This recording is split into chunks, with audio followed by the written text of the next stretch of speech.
Olá, pessoal, sejam bem-vindos a mais uma aula do nosso curso de Biologia Celular, aqui no canal André Bio. Eu sou o professor André Marques e vou te guiar pelo fascinante universo da célula, trazendo conteúdos claros, objetivos e sempre conectados à prática.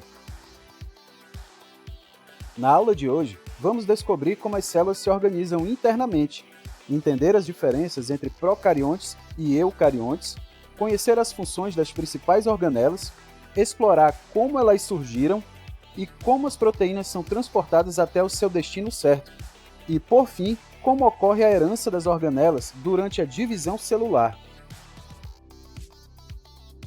E os nossos objetivos hoje são compreender as diferenças estruturais e funcionais entre células procariontes e eucariontes, com ênfase na presença de compartimentos e organelas, reconhecer as principais organelas membranosas das células eucariontes e descrever as suas funções essenciais, analisar como a organização e a especialização celular estão relacionadas à função de diferentes tipos de células, explicar a origem evolutiva das organelas e os mecanismos de transporte e endereçamento de proteínas dentro da célula, e, para terminar, entender como ocorre a herança das organelas durante a divisão celular.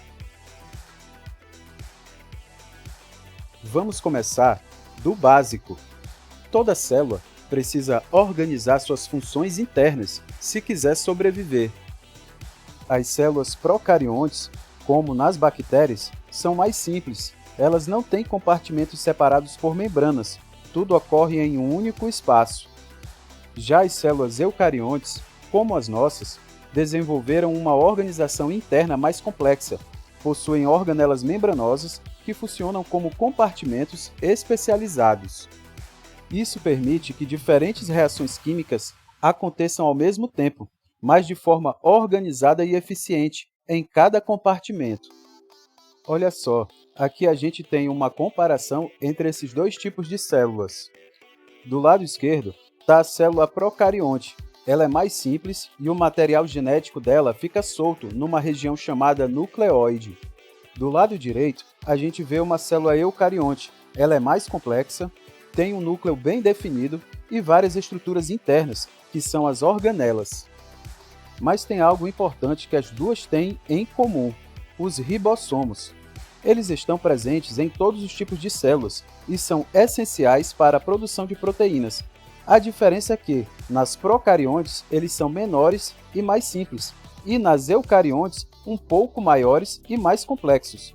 Então, resumindo, nas procariontes, tudo acontece no mesmo espaço, enquanto nas eucariontes, o interior é organizado em compartimentos. Agora que já sabemos que células eucariontes têm compartimentos, vamos ver quais são essas estruturas e o que cada uma faz. Entre as organelas mais importantes, temos o retículo endoplasmático rugoso, que fabrica proteínas com a ajuda dos ribossomos. O retículo liso é responsável pela síntese de lipídios e controle do cálcio. O complexo de Golgi é como uma central de envio, ele modifica e envia proteínas para o seu destino final. As mitocôndrias e os cloroplastos em células vegetais produzem energia e têm características únicas como DNA próprio. Os lisossomos, que realizam a digestão intracelular, quebrando moléculas complexas e reciclando componentes celulares, e os peroxissomos, que detoxificam substâncias nocivas e participam da oxidação de ácidos graxos. Essa é a imagem de uma célula animal vista por dentro. No meio dela está o núcleo, que guarda o DNA e controla tudo o que acontece na célula. Ao redor do núcleo, vemos o retículo endoplasmático, que é como uma fábrica. Quando ele tem ribossomos grudados, produz proteínas para serem usadas ou enviadas para fora da célula. O aparelho de Golgi, que está ali em vermelho, é como um setor de embalagens e distribuição, que modifica e envia as proteínas para o lugar certo. As mitocôndrias em verde são as usinas de energia produzindo ATP para a célula funcionar. Também temos pequenas bolsas chamadas lisossomos e peroxissomos. O lisossomo quebra substâncias e recicla partes velhas da célula. enquanto o peroxissomo ajuda a neutralizar substâncias tóxicas. O endossomo transporta materiais dentro da célula. O citosol é o líquido onde fica tudo mergulhado, e os ribossomos livres que estão nele produzem proteínas que a própria célula vai usar. Envolvendo tudo isso, temos a membrana plasmática, que protege a célula e controla o que entra e o que sai. Agora que vimos as organelas, precisamos entender como elas se organizam dentro da célula e por que essa organização varia conforme a função da célula. As organelas não estão jogadas ao acaso no citoplasma. Elas são posicionadas estrategicamente com a ajuda do citoesqueleto, que também dá forma à célula. Essa imagem mostra que dentro da célula, as organelas não ficam espalhadas de qualquer jeito. Elas ocupam posições específicas para que tudo funcione bem. Quem garante essa organização é o citoesqueleto, que aparece na imagem como essa rede de filamentos espalhadas pelo citoplasma. Ele ajuda a manter a forma da célula e a segurar as organelas no lugar certo. Não vamos entrar em mais detalhes sobre o citoesqueleto agora, estudaremos isso mais à frente. Em células especializadas, algumas organelas são mais abundantes. Por exemplo, células do fígado produzem muitas proteínas e, por isso, tem muito retículo rugoso. Cada célula se adapta de acordo com a sua função, aumentando ou concentrando certas organelas. Se a gente olhar para essa tabela, ela está comparando a proporção de diferentes tipos de membranas em dois tipos de células eucarióticas, o hepatócito, que é a célula do fígado, e a célula exócrina pancreática, que produz e secreta enzimas digestivas. A primeira coisa que salta aos olhos é o retículo endoplasmático rugoso. No hepatócito, ele ocupa cerca de 35% das membranas, enquanto na célula pancreática chega a 60%. E isso faz todo sentido, porque a célula exócrina do pâncreas tem como função principal produzir grandes quantidades de proteínas para secreção, e o retículo endoplasmático rugoso é especializado justamente nisso, por causa dos ribossomos aderidos. Já o retículo endoplasmático liso é muito mais abundante no hepatócito. Isso se explica porque o fígado desempenha funções intensas de síntese de lipídios, metabolização de carboidratos e principalmente detoxificação de substâncias, processos ligados ao retículo endoplasmático liso. O aparelho de Golgi também é proporcionalmente maior na célula pancreática, porque ela atua no processamento e empacotamento das proteínas antes de serem secretadas. Outra diferença marcante é nas mitocôndrias. O hepatócito apresenta percentuais bem altos, especialmente na membrana interna, indicando uma demanda energética muito alta e constante, já que o fígado é metabolicamente muito ativo. A célula pancreática, por outro lado, mostra a presença de membranas de vesículas secretoras, que não aparecem nos hepatócitos. Isso está diretamente ligado à função de armazenar e liberar enzimas digestivas.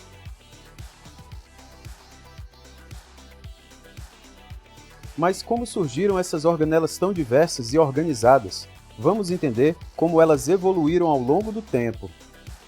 À medida que as células eucarióticas aumentaram de tamanho, surgiram mais membranas internas para equilibrar a relação entre superfície e volume. Essas membranas se formaram a partir de invaginações da membrana plasmática, criando organelas que trocam materiais por vesículas.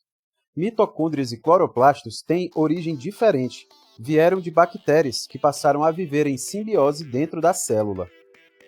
Hoje, agrupamos as organelas em 4 famílias: núcleo, citosol, vias secretoras e endocíticas, mitocôndrias e, nas plantas, os cloroplastos. Essa imagem mostra um possível passo a passo de como surgiram as primeiras células eucarióticas. Tudo começa com uma arqueia ancestral, que perdeu a parede celular rígida, o que facilitou a troca de genes com outros micro-organismos. Com a capacidade de fagocitar e digerir outros procariotos, essa célula aumentou ainda mais a transferência de genes e acelerou sua evolução. Com o tempo, suas membranas foram envolvendo e protegendo o material genético, formando o que seria o embrião de um núcleo. Em um momento crucial, essa célula incorporou uma bactéria aeróbica, sem destruí-la, e essa bactéria passou a viver em simbiose, tornando-se uma protomitocôndria. A presença dessa nova parceira forneceu energia extra, permitindo o surgimento de mais mitocôndrias, mais membranas internas e células muito maiores e mais complexas. É assim que surgem as primeiras células eucarióticas aeróbicas, com núcleo definido, retículo endoplasmático e mitocôndrias funcionando em conjunto. Com tantos compartimentos diferentes, surge uma dúvida: como as proteínas fabricadas no citosol chegam até o local certo? Isso é o que nós vamos ver agora. Todas as proteínas começam a ser produzidas em ribossomos.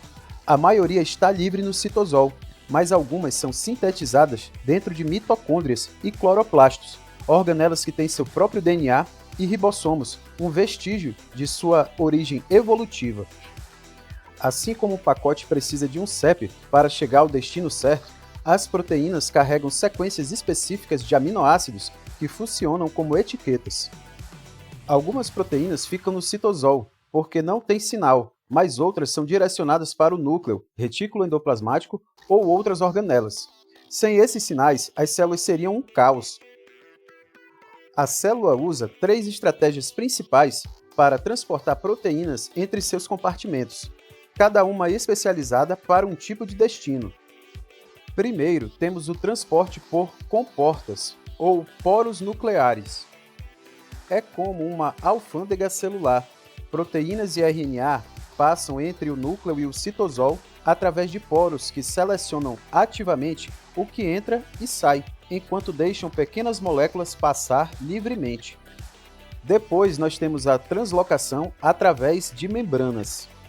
Proteínas destinadas ao retículo endoplasmático ou mitocôndrias precisam se desdobrar para atravessar canais transmembranas, chamados translocadores. É um processo delicado, como passar um fio por uma agulha, e requer energia. Proteínas integrais de membrana também usam essa via para se inserir na bicamada lipídica. Por último, nós temos o transporte vesicular. Aqui, as proteínas são empacotadas em vesículas que se desprendem de uma organela, como o retículo endoplasmático, e se fundem com outra, como o complexo de Golgi. É um sistema de entrega por delivery da célula, usado para proteínas solúveis ou de membrana, entre compartimentos topologicamente equivalentes.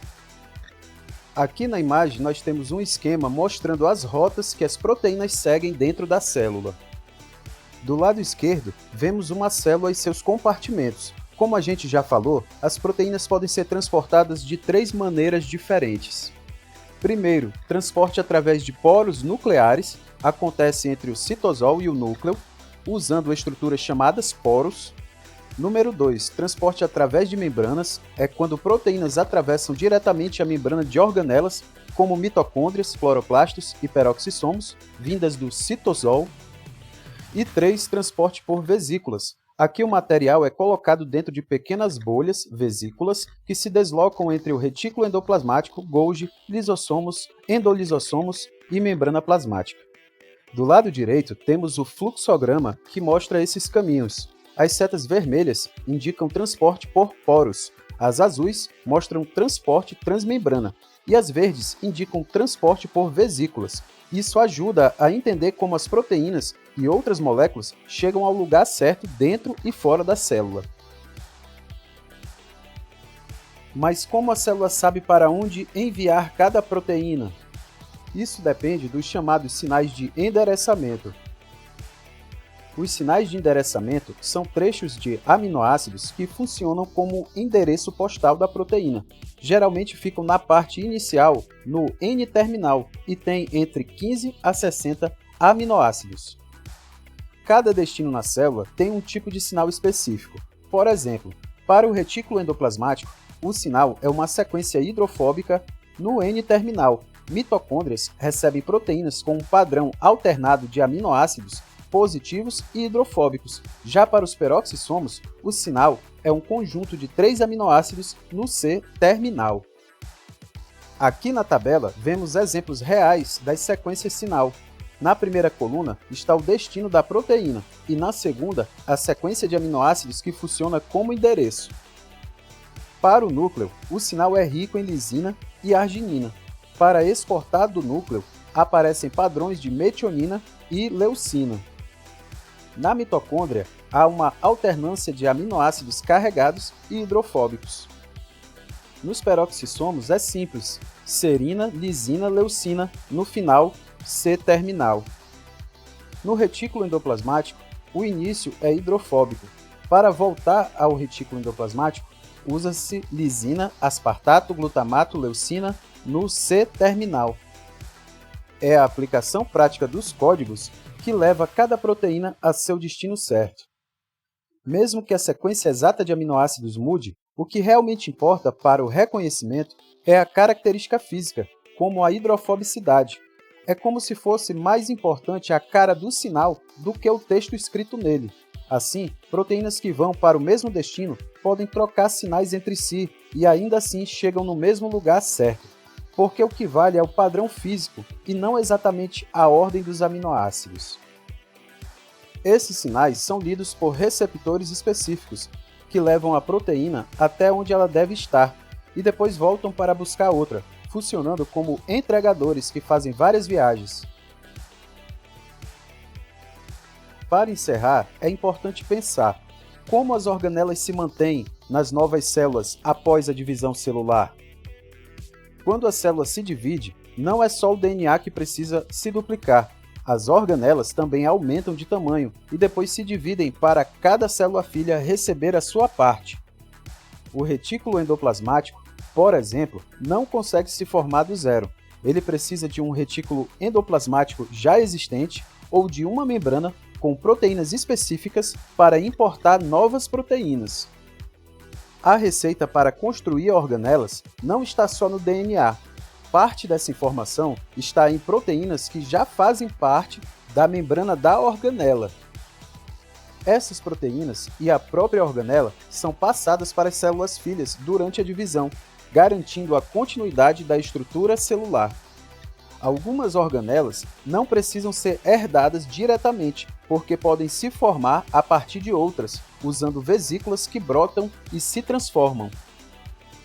Essa figura mostra o ciclo celular, destacando que, ao longo de G1, G2, metáfase e anáfase, as organelas também passam por duplicação e distribuição, não apenas o DNA. Isso é importante, porque muitas organelas, como o retículo endoplasmático, não se formam do zero e precisam de membranas e proteínas pré-existentes para continuar funcionando. Durante a divisão, essas estruturas são passadas para as células filhas, garantindo a continuidade da organização celular. No entanto, essa distribuição não é perfeitamente simétrica. Inclusive, em células animais, a herança dessas organelas é estocástica, ocorrendo de forma aleatória. E é isso aí, pessoal. Chegamos ao final da nossa aula. Se você curtiu o conteúdo, já deixa o like, se inscreve no canal e ativa o sininho para não perder as próximas aulas. Comenta aqui embaixo o que achou e quais temas você quer ver por aqui. Eu sempre leio e respondo. E se quiser acompanhar mais conteúdos, dicas e curiosidades de biologia, me segue no Instagram, @andrebio.prof. Um grande abraço, bons estudos e até a próxima aula.